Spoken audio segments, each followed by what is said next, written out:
네, 찾으셨습니까? 베드로전서 5장 10절 말씀.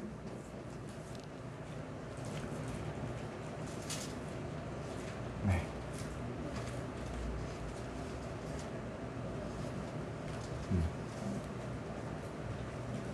네, 우리 어린아이들 찾는 거 좀 해주시고요. 베드로전서 5장 10절.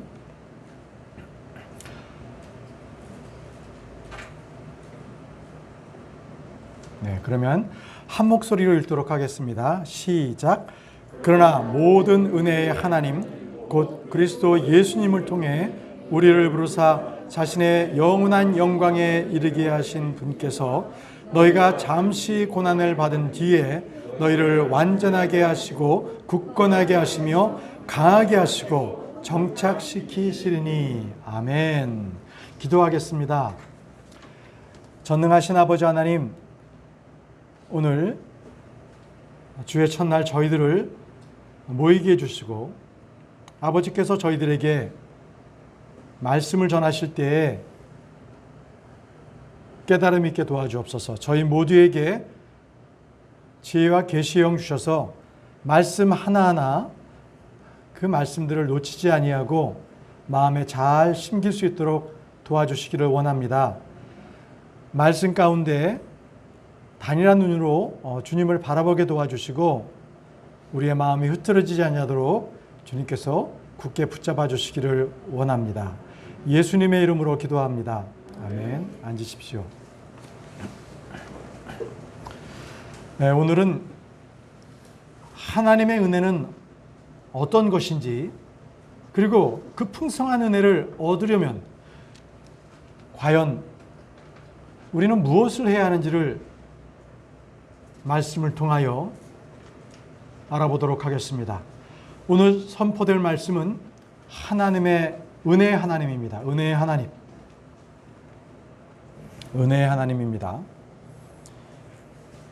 우리는 모두 다 성경을 보게 되면 은혜와 긍휼이라는 말을 수도 없이 우리가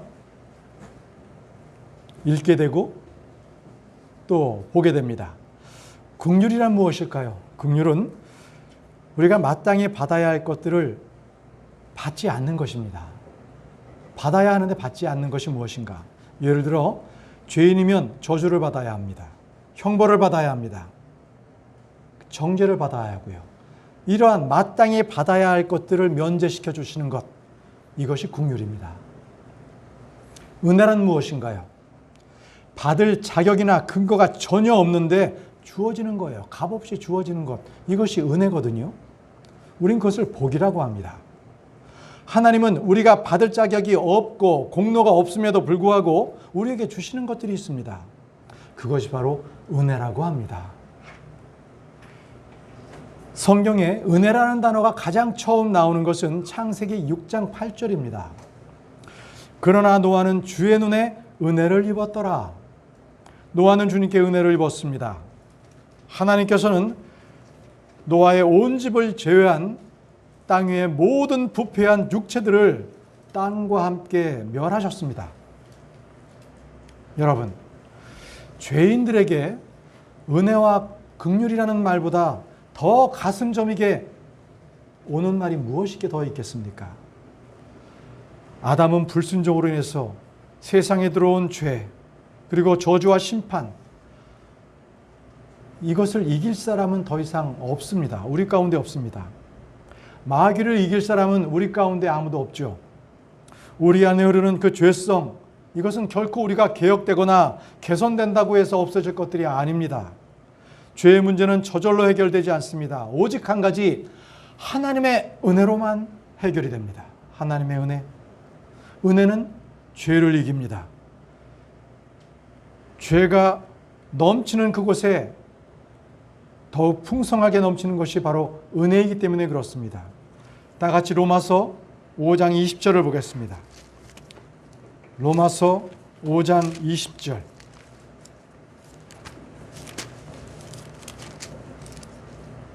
로마서 5장 20절. 또한 율법이 들어온 것은 범죄가 넘치게 하려 함이거니와 죄가 넘친 곳에 은혜가 더욱더 넘쳤나니. 자, 이 말씀은 이렇게 풀어서 해석할 수 있습니다. 구정물이 있어요. 더러운 그러한 이 하수구에 구정물이 철철 넘치고 있는데 아주 오염된 물이에요. 아주 냄새가 아주 지독합니다. 그런데 여러분, 거기에 아주 새하얀 천을 덮었다고 생각해 보세요. 구정물이 철철 넘치는 그 하수구에 아주 하얀 천을 거기다가 덮었어요. 자, 그런데 그 구정물로 인해서 그 하얀 천이 점점 더 더러워지고 있습니다. 그러면 여러분 무엇을 봅니까?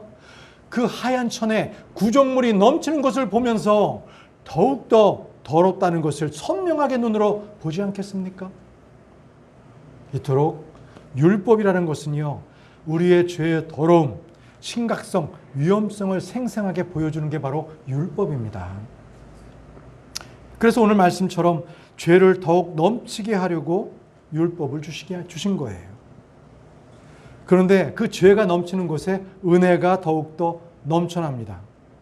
그리고 죄는 눈 녹듯이 아주 녹아버려요.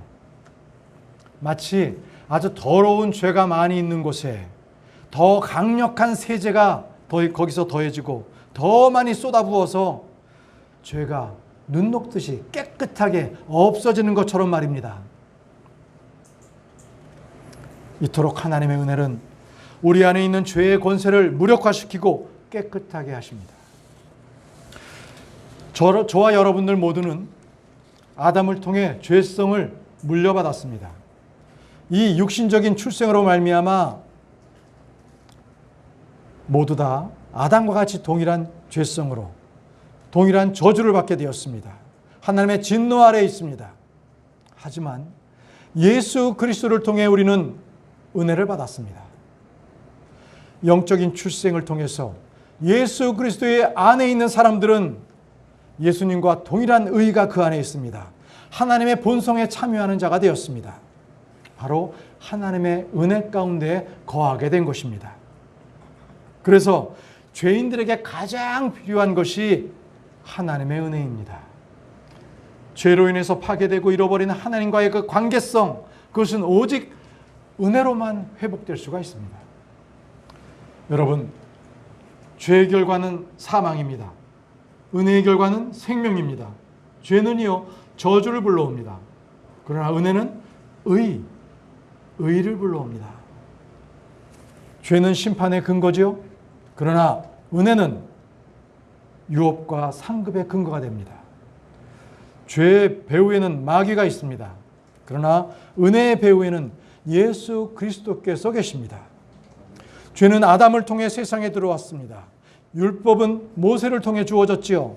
은혜는요, 예수 그리스도를 통해 왔습니다. 죄를 범한 사람은 하나님의 임재를 두려워하고 피합니다. 그러나 은혜를 입은 사람은 하나님을 찾고 부릅니다. 죄인은 지옥으로 가지요. 그러나 은혜를 입은 사람은 하늘의 왕국에 들어갑니다. 자, 우리는 은혜로 구원받았습니다. 다 같이 에베소서 2장 8절 말씀을 보겠습니다. 에베소서 2장 8절 말씀. 우리는 은혜로 구원받았습니다. 에베소서 2장 8절 말씀. 너희가 믿음을 통해 은혜로 구원을 받았나니 그것은 너희 자신에게서 난 것이 아니요 하나님의 선물이니라. 하나님의 선물이니라. 믿음을 통한 은혜로 구원은 모든 구원 교리의 표준입니다. 이 외에 어떤 교리도 거짓됩니다. 믿음과 더불어 침례를 받고 선행을 해야 되고 율법 준수를 해야 된다, 이렇게 얘기하는 그러한 것은 저주받은 복음, 다른 복음입니다. 다 같이 갈라디아서 1장 8절에서 9절 말씀을 보겠습니다. 갈라디아 1장 8절에서 9절.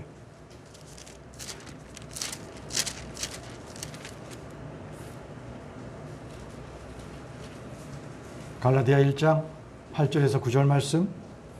그러나 우리나 혹은 하늘로부터 온 천사라도 우리가 너희에게 선포한 복음 외에 어떤 다른 복음을 너희에게 선포하면 그는 저주를 받을지어다. 우리가 전에 말한 것 같이 내가 지금 다시 말하노니 만일 어떤 사람이 너희가 받아들인 것 외에 어떤 다른 복음을 너에게 선포하면 그는 저주를 받을지어다. 초대교회 때부터 교회 내에는 이단교리, 거짓 교사들이 침투했습니다. 그래서 그들은 믿음을 통한 은혜로 구원을 왜곡시키고 부패시켰습니다. 유대인들은 모세의 율법을 지켜야 한다고 외쳤습니다. 그런데 이러한 모습이 아직도 교회 가운데는 많이 퍼져 있습니다. 이것은 거짓 교사 그 자체, 그 스스로도 구원받았는지조차 헷갈리고 있습니다. 주의하십시오. 우리는 어떻게 구원받았습니까? 오직 너희가 믿음을 통해 은혜로 구원을 받았나니. 믿음을 통해 은혜로 우리는 구원을 받았습니다. 이것이 전부입니다. 더 이상 거기에 덧붙여서 줄 것은 아무것도 없습니다. 하나님의 은혜는 믿음을 통해서만 받을 수 있습니다. 하나님의 은혜는 모든 사람에게 나타났지만 믿지 않는 자에게는 아무 소용이 없습니다. 또 우리는 은혜로 용서받았습니다. 은혜로 용서받았어요. 에베소서 1장 7절 말씀. 에베소서 1장 7절 말씀. 그 사랑하시는 자 안에서 우리가 그분의 풍성한 은혜에 따라 그분의 피를 통해 구속 곧 죄들의 용서를 받았도다. 구속이란 죄의 용서뿐 아니라 완전한 제거, 값을 치르고 사신 것입니다. 구속의 값은 무엇입니까? 바로 예수 그리스도의 피입니다. 좀 전에 어린아이들에게 복음을 전했을 때도 그 아이들에게 바로 예수 그리스도의 피로 너희들의 죄가 깨끗하게 씻겨졌는데 그것을 믿겠니? 했더니 믿겠다고 했습니다. 믿겠다고 했습니다. 두 아이가 구원을 받은 것이죠. 주님께서 자신의 피를 통해 우리를 구속하셨습니다. 골로새서 1장 14절 말씀에는 그분 안에서 우리가 그분의 피를 통해 구속 곧 죄들의 용서를 받았도다 이렇게 말씀하고 계십니다. 짐승의 피는 죄를 제거할 수 없습니다. 구속이란 죄를 용서하실 뿐 아니라 완전한 제거, 깨끗하게 해주심을 말합니다. 그것이 구속입니다. 은혜는요, 우리를 가르칩니다. 은혜는 우리를 가르치세요. 은혜는 우리에게 바른 삶의 방식을 가르치고 가치관을 가르쳐 주시는데요. 말씀을 찾아보겠습니다. 디도서 2장 11절 13절 말씀입니다. 디도서 2장 11절 13절 말씀. 디도서 2장 11절 13절 말씀. 구원을 가져다 주시는 하나님의 은혜가 모든 사람에게 나타나 우리를 가르치시되 경건치 아니하는 것과 세상에 속한 정욕들을 우리가 거부하고 이 현 세상에서 맑은 정신을 가지고 의롭게 하나님의 뜻대로 살며 저 복된 소망과 위대하신 하나님 곧 우리의 구원자 예수 그리스도의 영광스러운 나타내심을 기다리게 하셨느니라. 구원을 가져다 주시는 하나님의 은혜는 모든 사람에게 나타나 우리를 가르치십니다. 무엇을 가르칩니까? 우리가 세상에 대하여 노, 아니요 라고 얘기할 것을 가르치는 것입니다. 그 노는 무엇이에요? 경건치 아니한 것들, 세상의 정욕들, 이런 것들은 우리가 거부해야 합니다. 바로 세상에 대해서 노, 아니요 이렇게 얘기를 해야 합니다. 마음속에 아니요라고 가르치는 것을 은혜가 가르쳐줘요. 세상에 대해서 아니요라고 얘기할 수 있는 것을 은혜가 가르쳐주는 것입니다. 우리는 세상과 비동조, 비타협, 비일치 이것을 가르쳐줍니다. 반성경적인 것에 대해서 바르게 단호하게 거부하는 것을 가르쳐줍니다. 하나님의 은혜는 이 세상에서 맑은 정신을 가지고 의롭고 경건하게 살도록 가르쳐 주십니다. 여기서 맑은 정신이란 무엇일까요? 맑은 정신. 정신을 똑바로 차리는 것, 그것을 얘기하는 것인가요? 자, 맑은 정신이란 냉철하고 뭔가 취하지 않은 상태. 술이나 어떤 것에 영향을 받지 않아서 마음이 기울어지거나 편벽됨이 없는 그러한 정신을 맑은 정신이라고 말합니다. 하나님의 은혜는 우리에게 건전한 정신, 맑은 정신을 가지고 살도록 하십니다. 하나님의 은혜가 맑은 정신으로 의롭고 경건하게 살도록 가르쳐 주세요. 은혜가 충만한 성도는 의롭고 경건하게 삽니다. 마음에 은혜가 있을 때 양심은 극도로 순수해지고 선해집니다. 마음에 하나님의 은혜가 있을 때 복된 소망을 품게 됩니다. 그래서 은혜는 재림신앙으로 직결되게 됩니다. 은혜는 마음속에서 주님의 재림을 사모하고 기다리도록 가르칩니다. 은혜는요, 우리를 강건하게 하십니다. 강건하게 하세요. 디모데후서 2장 1절을 보십시오. 디모데후서 2장 1절 말씀.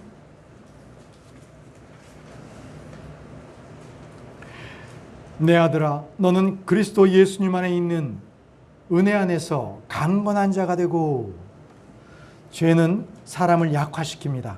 마침내 죽음에 이르게 합니다. 정신무장은 사람의 겉모습만 번드르르하게 강하게 보일지 몰라도 그의 마음은 약하게 되어 한순간에 와장창 무너집니다. 율법이나 종교의식이 사람을 강하게 하게 하는 것처럼 보여도 외식만을 키울 뿐입니다. 히브리서 13장 9절에는 여러 가지 이상한 교리에 끌려다니지 말라. 은혜로 사람 마음을 굳게 함이 선한 일이요. 음식으로 할 것이 아니니 음식에 전념하는 자들에게 음식이 유익을 끼치지 못하였느니라. 은혜로 마음을 강건하게 하고 은혜로 마음을 굳게 하는 일이 선한 일입니다. 죄에 빠진 사람은 마음이 약한 사람들을 말합니다. 다 같이 베드로전서 5장 10절 말씀을 보겠습니다. 베드로전서 5장 10절 말씀. 베드로전서 5장 10절 말씀. 하나님은 은혜의 하나님이십니다. 베드로전서 5장 10절 말씀. 그러나 모든 은혜의 하나님 곧 그리스도 예수님을 통해 우리를 부르사 자신의 영원한 영광에 이르게 하신 분께서 우리가 잠시 고난을 받은 뒤에 너희를 완전하게 하시고 굳건하게 하시며 강하게 하시고 정착시키시리니 라고 말합니다. 완전하게 하시고 굳건하게 하시며 강건하게 하신 분은 누구십니까? 바로 은혜의 하나님이십니다. 아멘. 하나님의 은혜는 외모에 구별이 없습니다. 나이나 성별이나 빈부의 차나 능력의 차나 전혀 관련 없습니다. 오직 하나님은 은혜의 하나님이십니다. 사도행전 20장 32절 말씀을 보십시오. 사도행전 20장 32절 말씀.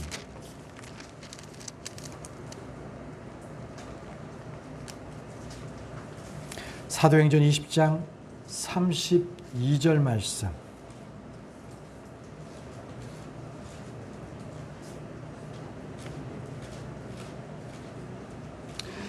이제 형제들아, 내가 너희를 하나님과 그분의 은혜의 말씀에 맡기노니 이 말씀이 너희를 든든히 세워 거룩히 구별된 모든 자들 가운데서 너희에게 상속유업을 주리라. 내가 너희를 하나님과 그분의 은혜의 말씀에 맡기노니.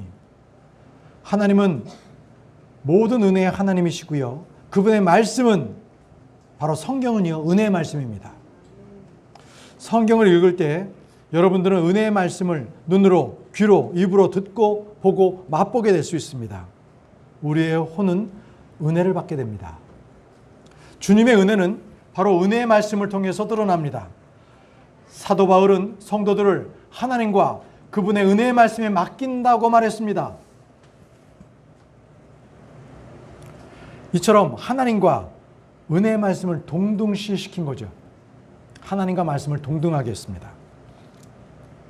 은혜의 하나님과 은혜의 말씀을 동일한 신성, 동일한 권능, 동일한 인격체로 이렇게 지니고 있기 때문입니다.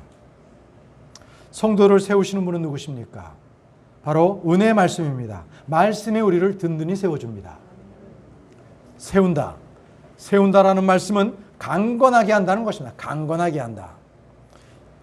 이제 이 두 구절을 비교해 본다면 은혜의 하나님과 말씀이 동일한 사역을 한다는 것을 깨달을 수 있었을 것입니다.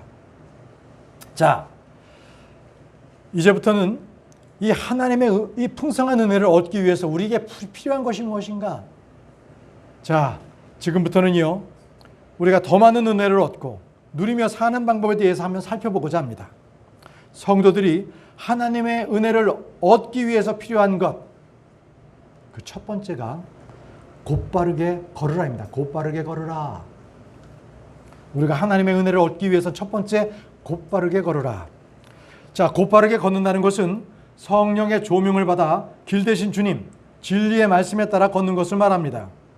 주님은 곧 바르게 걷는 자에게 은혜와 영광을 주실 뿐 아니라 좋은 것을 아낌없이 주십니다. 아낌없이. 자, 시편 84편 11절 말씀을 보겠습니다. 시편 84편 11절 말씀.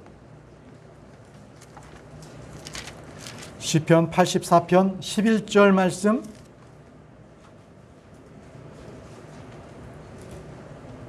네, 다 찾으셨죠? 주 하나님은 해와 방패가 되시나이다.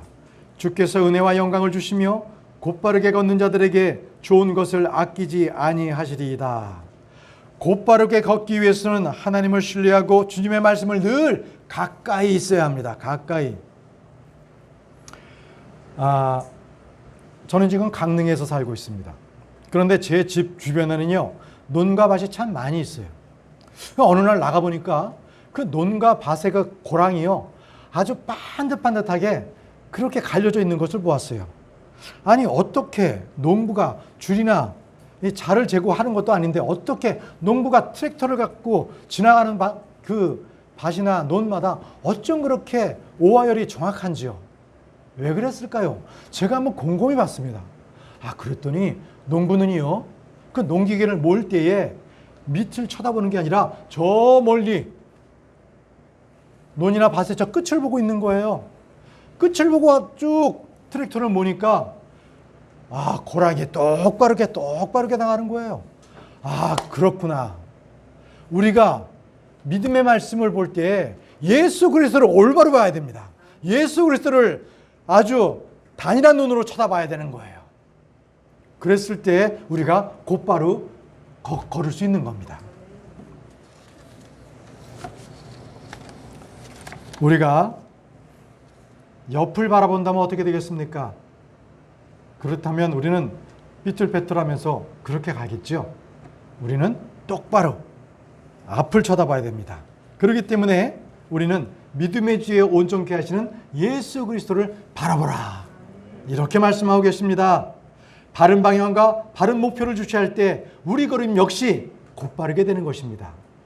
자, 발은요, 눈이 보는 방향을 따라가지요. 그렇죠? 아니, 이렇게 쳐다보면서 다른 길로 이렇게 걷는 거 안 되지 않습니까? 그렇죠? 눈이 보는 방향으로 발은 따라갑니다. 발은 따라갑니다. 자, 우리가 주님을 바라보기만 해도 우리는 은혜를 받을 수 있거든요. 주님을 바라보기만 해도. 그래서 이것은 식물들이 빛을 발하듯이 우리가 주님을 바라볼 때 주의 은혜가 우리 속에서 넘치게 되는 것입니다. 넘치게 되는 거예요. 자, 두 번째. 주님의 은혜를 받으려면 두 번째는요, 겸손하라입니다. 겸손하라. 겸손하라는 뭐예요? 자기를 낮추는 거 아니겠습니까? 자기를 낮추는 거예요. 겸손한 자에게 지혜가 있어요. 모든 명예에 앞서 겸손이 있게 되는 거예요. 현 시대는요, 이게 악한 시대가 돼가지고요, 모든 교육이나 이 제도가 자신을 높이는데, 이런 데 집중되어 있습니다. 아주 이 자신을 겸손하게 이것을 낮추면 세상 사람들은 바보 취급하는 거죠. 그러나 하나님은 정반대의 말씀을 하고 계세요. 세상의 영은 진리의 영과 더불어 아주 거슬립니다. 반대적으로 가는 것이죠.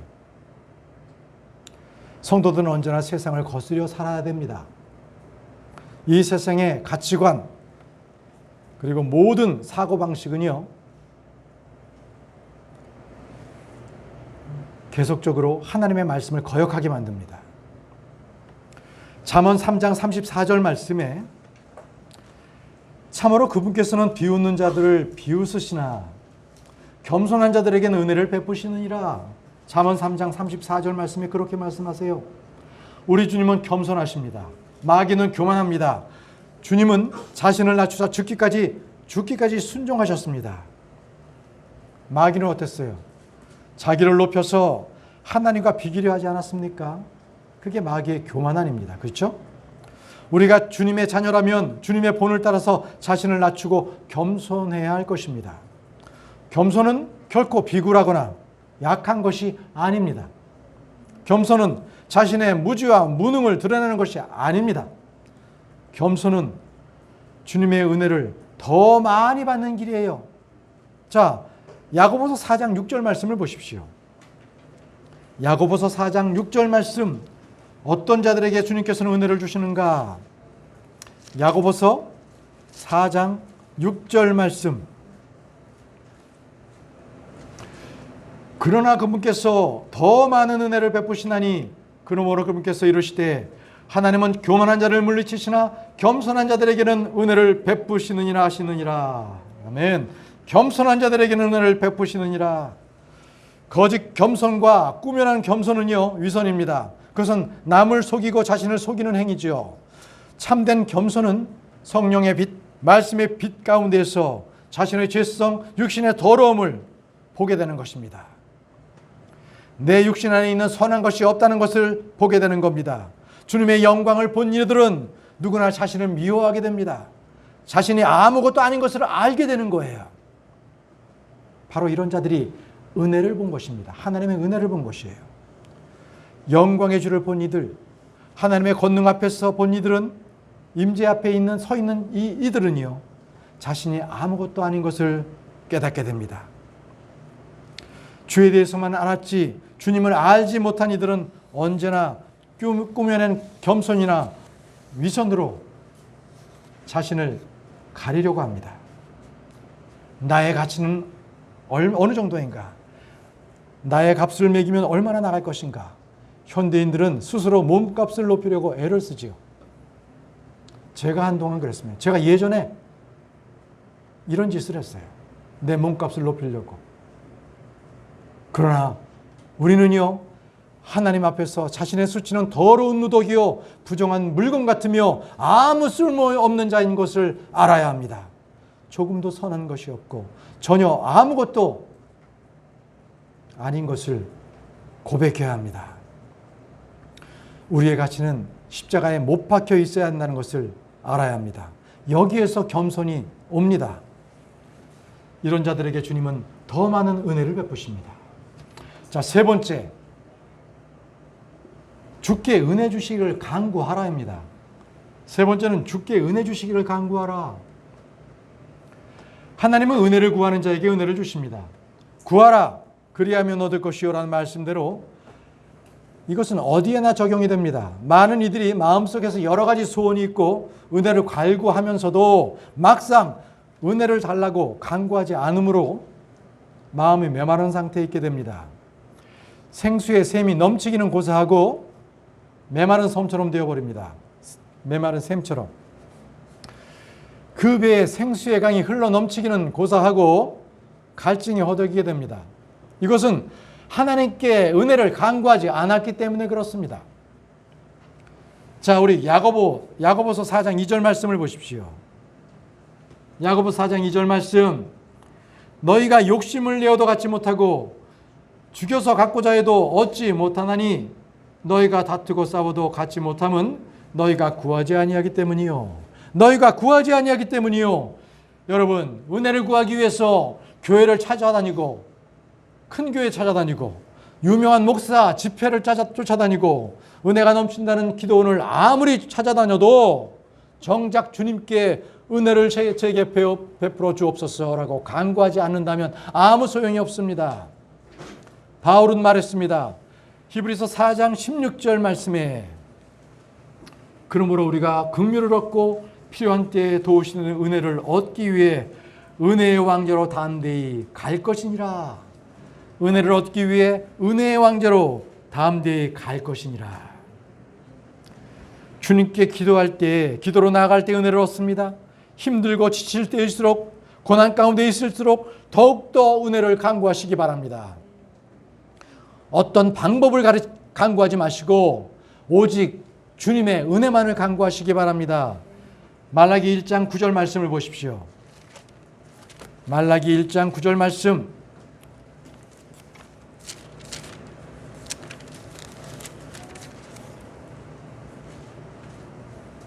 말라기 1장 9절 말씀. 네. 만군의 주가 말하노냐? 이제 청하노니 우리에게 은혜를 베풀어 주소서 하고 하나님께 간구하라. 이것이 너희 수단을 통해 지금까지 있어 왔나니 그가 너희 외모를 중시하겠느냐? 하나님께서 성도들에게 도리어 청하고 있습니다. 우리에게 은혜를 베푸소서 하고 하나님께 간구하라. 이렇게 청하고 계세요. 기도로 은혜를 구하는 것은 은혜를 구하지 않은 성도들에게 주신 하나님의 청이요 명령입니다. 자, 네 번째는 주를 기다리라입니다. 우리가 은혜를 더 많이 받기 위해서는 주를 기다리십시오. 주를 기다리라. 주님은 은혜를 주시기 위해서 우리를 기다리시는 분이십니다. 주님을 기다리는 것은 다 복 있다고 말하고 계십니다. 이사야서 30장 18절 말씀입니다. 이사야 30장 18절 말씀.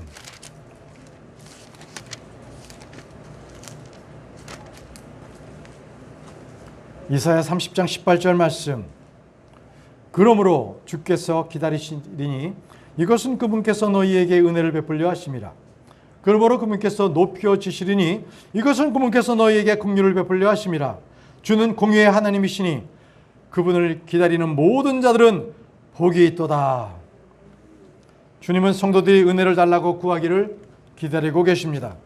은혜를 달라고 은혜의 보좌 앞에 나오기를 기다리고 계십니다.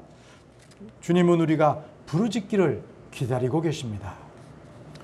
많은 이들이 무언가 자신의 힘으로 모든 것을 한번 해보고 그리고 다 해본 뒤에는 어쩔 수 없이 아무것도 안 되니까 실패했으니까 더 이상 의지할 게 없으니까 그때 주님께 나옵니다.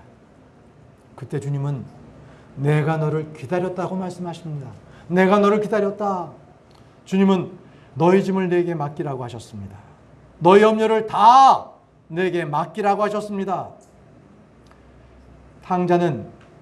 탕자의 아버지는 집 나간 아들이 돌아오기를 날마다 기다렸습니다. 그렇듯이 우리 주님도 우리가 주님을 신뢰하고 헌신하기를 기다리고 계십니다. 주님이 기다리시는 것은 우리에게 은혜를 베풀려 하심이고 긍휼을 베풀려고 하심입니다. 다섯 번째입니다. 다섯 번째, 말씀을 사모하라.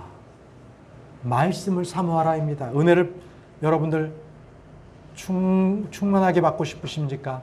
그러면 은혜를 사모하십시오. 말씀을 사모하십시오. 말씀. 이것은 매우 중요한 방법입니다. 은혜를 받기 위해서 아주 중요한 방법입니다. 그래서 날마다 성경을 읽고 묵상해야 하는 것입니다. 말씀을 통해 하나님의 은혜가 오기 때문입니다. 말씀을 보겠습니다. 잠언 1장 8절 9절 말씀. 잠언 1장 8절 9절 말씀.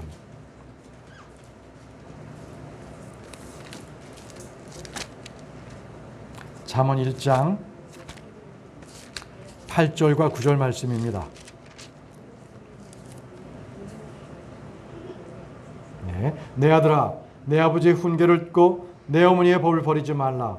그것들이 내 머리에 은혜의 장식이 되고 내 목에 사슬이 되리로다. 말씀은 머리에 왕관을 씌워주시는 은혜의 장식입니다. 자매님들은 머리에 장식하려고 노력하지 마십시오. 도리어 성경을 읽고 공부하십시오. 말씀을 마음에 새기고 듣는 것, 이것이 바로 머리에 은혜의 장식인 것입니다. 목에는 훌륭한 목걸이가 되는 것이고요.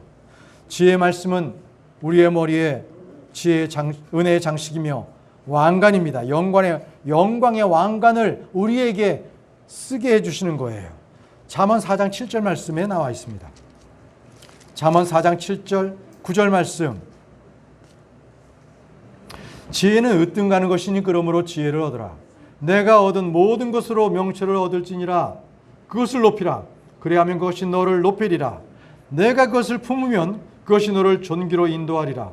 그것이 내 머리에 은혜의 장식을 주며 영광의 관을 내게 건네주리라 하셨느니라. 자, 이 말씀은 저 하늘에서 분명하게 드러날 것입니다. 말씀을 마음에 품고 산 이들이 장차 얻게 될 존귀와 영광은 이루 말할 수가 없습니다. 여러분, 영광의 관은 무엇입니까?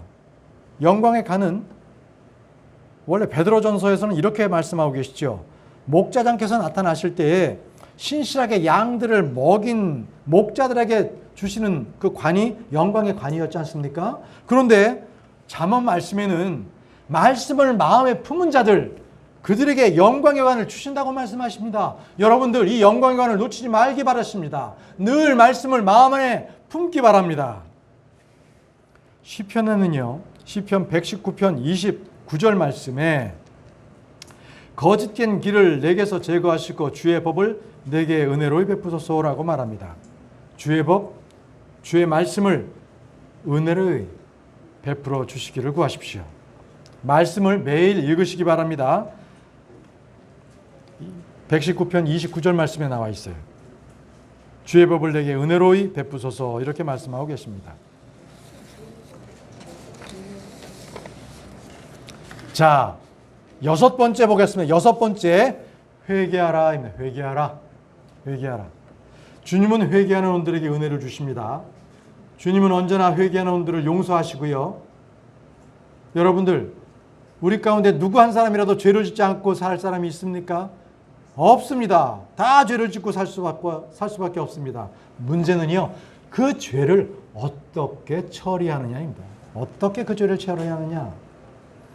성경은 잠언 28장 13절에 이렇게 말합니다.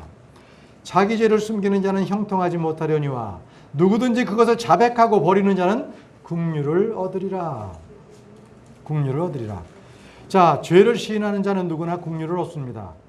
회개의 첫 단계는 죄를 인정하고 시인하는 것입니다. 숨기지 말고 주님께 고백하는 것입니다. 요한일서 1장 9절 말씀에 이렇게 나와 있습니다.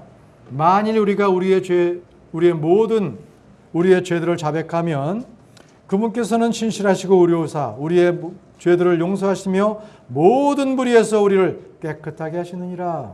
요한일서 1장 9절 말씀이죠. 하나님은 이 땅에 어떤 질병도 치료하지 못할 것이 없습니다.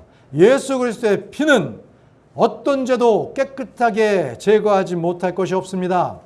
자, 회개의 두 번째 단계는요, 죄를 버리고 주께로 돌이키는 데 있습니다. 주께로 돌이키는 데. 호세아서 14장 2절 말씀을 보겠습니다. 다 같이 호세아 14장 2절 말씀. 호세아 14장 2절 말씀.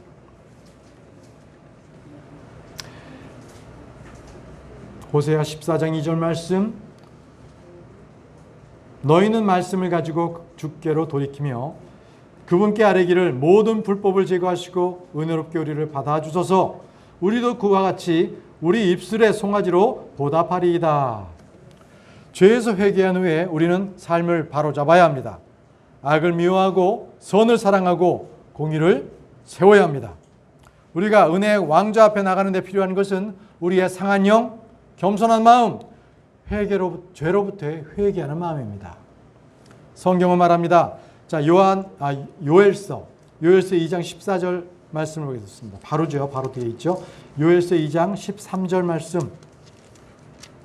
요엘서 2장 13절 말씀. 너희 옷을 찢지 말고 너희 마음을 찢으며 주 너희 하나님께로 돌아올지어다. 그분은 은혜로우시며 긍휼이 많으시며 분노하기를 더디하시며 큰 친절을 베푸사 재앙에서 뜻을 돌이키시나니. 자, 이스라엘 백성들이 이집트에서 나왔으면 가나안으로 들어가야 하는 것처럼 우리도 죄에서 나왔으면 의로 돌이켜야 합니다. 어둠에서 나왔으면 빛으로 들어가야 합니다. 나온 곳으로 그쳐서는 안 됩니다. 죄와 단절을 했으면 의로 행해야 합니다.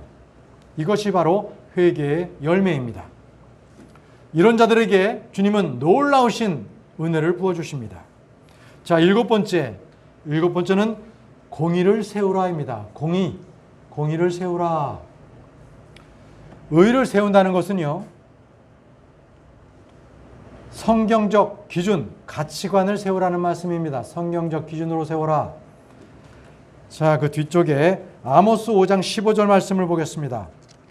아모스 5장 15절. 아모스 5장 15절. 악을 미워하고 선을 사랑하며 성문에서 판단의 공의를 굳게 세우라. 그리하면 혹시 주 만군의 하나님이 요셉의 남은 자들에게 은혜를 베풀리라. 자, 이 시대는 절대적 가치관이 붕괴된 시대입니다. 가치관이 없는 그런 부재의 시대입니다. 모든 것이 다 상대적이고요. 선악 간의 구분이 없습니다. 빛과 어둠의 구분이 없다라고 보시면 됩니다. 자, 옳고 그름에 대한 바른 판단이 없다 보니 구분할 수가 없을 지경이 되었습니다.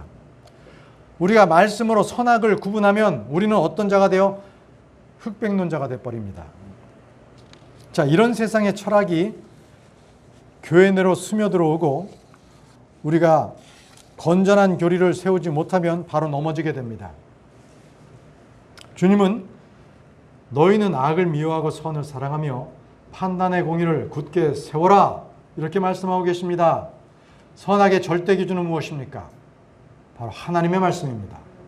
우리는 바른 성경을 바탕으로 성경적 기준을 세워야 합니다. 교회뿐 아니라 경제, 사회, 문화, 그리고 우리 직장, 그리고 내가 일하는 일터, 가정, 학교에서 항상 우리는 공의를 세워야 합니다. 하나님은 빛과 어둠, 선과 악, 옳고 그름, 그리고 영적인 것과 육적인 것을 분명하게 구분하시며 우리에게 선을 사랑하고 악을 미워하라고 가르쳐 주십니다. 마지막 여덟 번째는 복음을 증언하라입니다. 복음을 증언하라. 이 복음을 증언하는 일은 복음을 전하는 자나 복음을 받는 자 모두에게 은혜를 받게 합니다. 은혜를 받게 합니다. 다 같이 사도행전 4장 33절 말씀을 보겠습니다. 사도행전 4장 33절 말씀.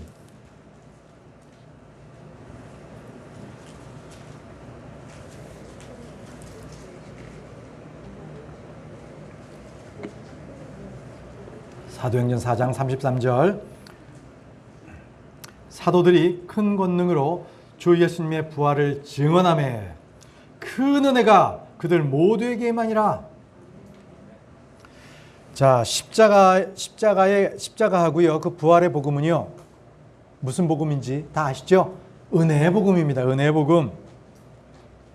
그래서 사도들이 복음을 전할 때는 언제나 은혜의 복음을 전했습니다.